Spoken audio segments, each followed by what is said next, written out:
پاکستان کا کوئی بھی مرحلہ طے نہیں کر سکتے۔ یہ باتیں ہو چکی ہیں کہ ترقی ہمیشہ اپنی زبان میں ہوتی ہے۔ یہ پتہ نہیں ہمیں کیوں سبق سکھایا گیا۔ آپ حیران ہوں کہ میں آپ کو ایک واقعہ چھوٹا سا کرتا ہوں۔ بر صغیر میں قرآن و حدیث کا علم ہماری اپنی زبان میں نہیں تھا۔ اس وقت معتبر زبان فارسی تھی، ہماری قومی سطح میں بولی جانے والی، بلکہ سرکار کے یہاں بھی۔ تو ہماری اپنی زبان میں کوئی لٹریچر نہیں تھا۔ تو شاہ ولی اللہ محدث دہلوی نے پہلی مرتبہ قرآن کریم کا اردو میں ترجمہ کیا۔ تو رد عمل کیا ہوا؟ لوگ لڑنے کے لیے آ گئے کہ آپ نے قرآن کے اسرار و رموز کا ان کو افشا کر دیا ہے، ظاہر کر دیا، یہ کیا بنے گا؟ یہ تو بڑی گستاخی ہوگی۔ یہ ہے عالم ہمارا قومی المیہ کہہ لیں۔ پھر اللہ کا یہ کرنا ہوا کہ اسی گھر میں 4 محدث پیدا ہوئے، شاہ عبدالعزیز، شاہ رفیع الدین، شاہ عبدالغنی، شاہ عبدالقادر۔ پھر ان کے دونوں بیٹوں نے ترجمہ نہیں بلکہ قرآن کریم کی اس کا حاشیہ لکھا، تفسیر لکھی۔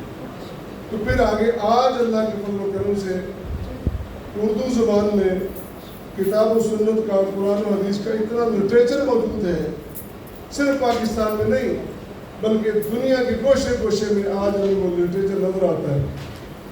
دوسری بات میں یہ عرض کروں گا، ہم جب اپنی ذمہ داریوں سے پہلو طے کرتے ہیں، ہم نظر انداز کرتے ہیں، ہم سمجھتے ہیں کہ کبوتر کے آنکھ بند کر لینے سے شکاری وہ چلا جائے گا، وہ شکار نہیں کرے گا۔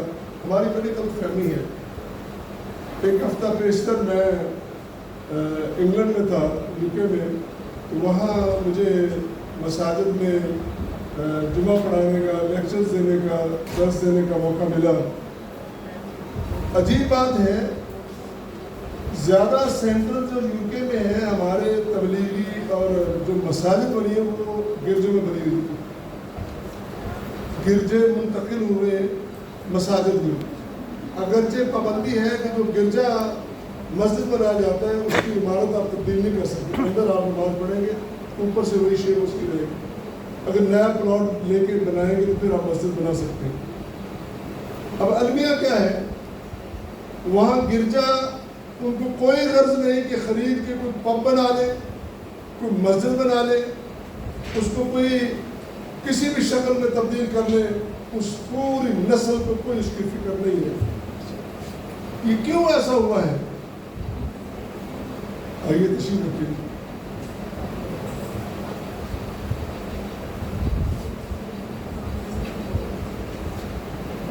سوچنے کی بات ہے کہ آج ایسا کیوں ہوا ہے کہ وہ نسل، وہ پوری قوم اپنے معبدوں کی حفاظت نہیں کر سکتے، اپنے معبدوں کے اخراجات پورے نہیں کر سکتے، ان کی طرف جانے کی دلچسپی ان کو نہیں ہے۔ یہ ایک انڈیا ہے اس بات کا۔ آگے ہمارے سوچنے والی اس میں جو بات ہے، میں نے وہاں عرض بھی کیا ان سے کہ دیکھیں، آج سے 60 سال پہلے جو پاکستان سے لوگ انگلینڈ منتقل ہوئے، ان کا ذریعہ تدریس اردو زبان تھا۔ اب وہ بوڑھے ہو گئے۔ اب جو نئی نسل ہے وہ اردو زبان میں جمعے کے خطبے سننے کو تیار نہیں۔ آج وہ وہاں کا عالم بھی پریشان ہے۔ وہ پرانا عالم، وہ اب انگریزی میں لیکچر نہیں دے سکتا، ان کو اب انگریزی میں خطیب چاہیے، انگریزی میں لیکچر چاہیے۔ وہ آپ کی زبان اردو سمجھنے سے قاصر ہے۔ رکیے، سوچئے، اگر آپ نے اپنے بچوں کو اردو زبان نہ سکھائی، کل پھر اسی طرح جس طرح آج مسیحی اپنے گرجوں کو بیچ رہے ہیں، خدا نہ خواستہ کوئی ایسا منظر آپ کو دیکھنا پڑا تو آپ کا کیا ہوگا؟ میرے بھائی، یہ آپ کی اپنی زبان ہے، اس سے پیار کیجئے، اس کے لیے قربانی دیجئے، اس کی اہمیت کو سمجھیے۔ ہر فرد کو اپنی ذمہ داری نبھانا ہوگی۔ اللہ سب کو توفیق دے۔ وآخر دعوانا ان الحمد للہ رب العالمین۔